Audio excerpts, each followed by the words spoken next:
नमस्कार, top 10 news में आपका स्वागत है। मैं हूं राम सकल यादव। आइए दिखाते हैं आपको आज की छोटी बड़ी खबरें।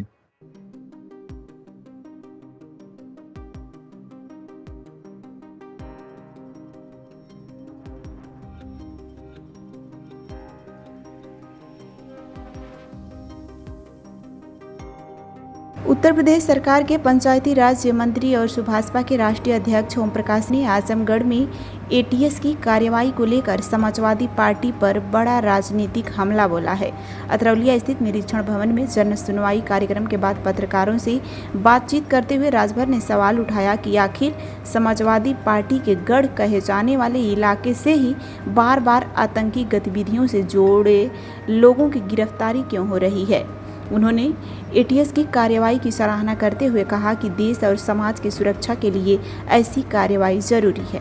मंत्री ओम प्रकाश राजभर ने कहा कि उत्तर प्रदेश आतंकवाद निरोधक दस्ता यानी एटीएस ने देश हित में सराहनीय कार्य किया है और उसके लिए पूरी टीम को बधाई की पात्र है। उन्होंने कहा कि जब भी आजमगढ़ का नाम आता है तो समाजवादी पार्टी के नेता इसे अपना मजबूत गढ़ बताते हैं, लेकिन यदि उसी क्षेत्र से आतंकी गतिविधियों से जुड़े लोगों की गिरफ्तारी हो रही है तो यह गंभीर विषय है।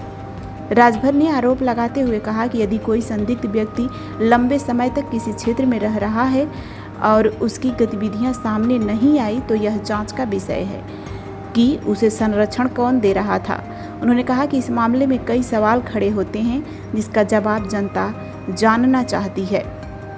दरअसल उत्तर प्रदेश एटीएस ने आजमगढ़ जिले में कार्रवाई करते हुए एक युवक को गिरफ्तार किया है। एटीएस के अनुसार गिरफ्तार युवक पाकिस्तान से संचालित आतंकी नेटवर्क के संपर्क में था और सोशल मीडिया के माध्यम से कट्टरपंथी विचारधारा फैलाता था तथा युवाओं को भड़काने का प्रयास करता था। जांच में उसकी पहचान थाना निजामाबाद क्षेत्र के खुदादादपुर संजयपुर निवासी मोहम्मद शेख पुत्र रेहान अहमद के रूप में हुई है। इलेक्ट्रॉनिक और भौतिक निगरानी के बाद एटीएस ने उसे गिरफ्तार कर लिया है। यूपी के एटीएस ने एक आतंकवादी को गिरफ्तार किया है जो आजमगढ़ का निवासी बताया गया है। देखिए, हम एटीएस टीम को बधाई देते हैं और उन लोगों ने जो काम किया है वो देश के हित में किया है, समाज के हित में काम किया है। और दुख इस बात का है कि समाजवादी पार्टी के गढ़ में ही आतंकवादी पकड़े जा रहे हैं।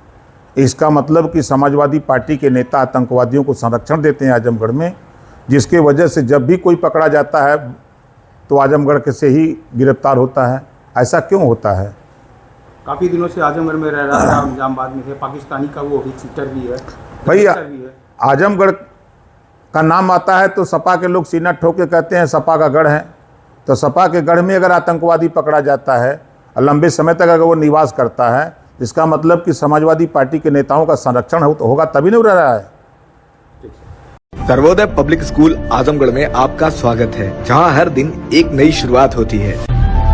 यहां आपके बच्चे की अच्छी शिक्षा और बेहतर भविष्य के लिए नई शिक्षा नीति 2020 के अनुरूप पाठ्यक्रम है और इससे जुड़ी सभी सुविधाएं उपलब्ध हैं। यहाँ sports, horse riding, dance classes जैसी यूजफुल एक्टिविटीज तो होती ही हैं, साथ ही लाइब्रेरी, म्यूजिक और आर्ट एंड क्राफ्ट के थ्रू भी बच्चों की क्रिएटिविटी को स्पेशली बढ़ावा दिया जाता है। बच्चों को तकनीकी दुनिया से जोड़े रखने के लिए स्मार्ट क्लासेस, रोबोटिक्स और कंप्यूटर लैब्स उपलब्ध हैं। छोटे बच्चों के लिए अलग से प्ले सेट एरिया है और एक्टिविटी रूम की व्यवस्था है। सर्वोदय स्कूल में बड़ी क्रिकेट एकेडमी के साथ ही हेल्थ और वेलफेयर क्लब भी है, जहां पर बच्चों को सेहतमंद और खुश रखने की पूरी कोशिश की जाती है। 6th क्लास से गर्ल्स के लिए सेपरेट क्लासेस और बिल्कुल सुरक्षित स्कूल बस सर्विसेज, वो भी GPS के साथ सभी रूट्स के लिए अवेलेबल है।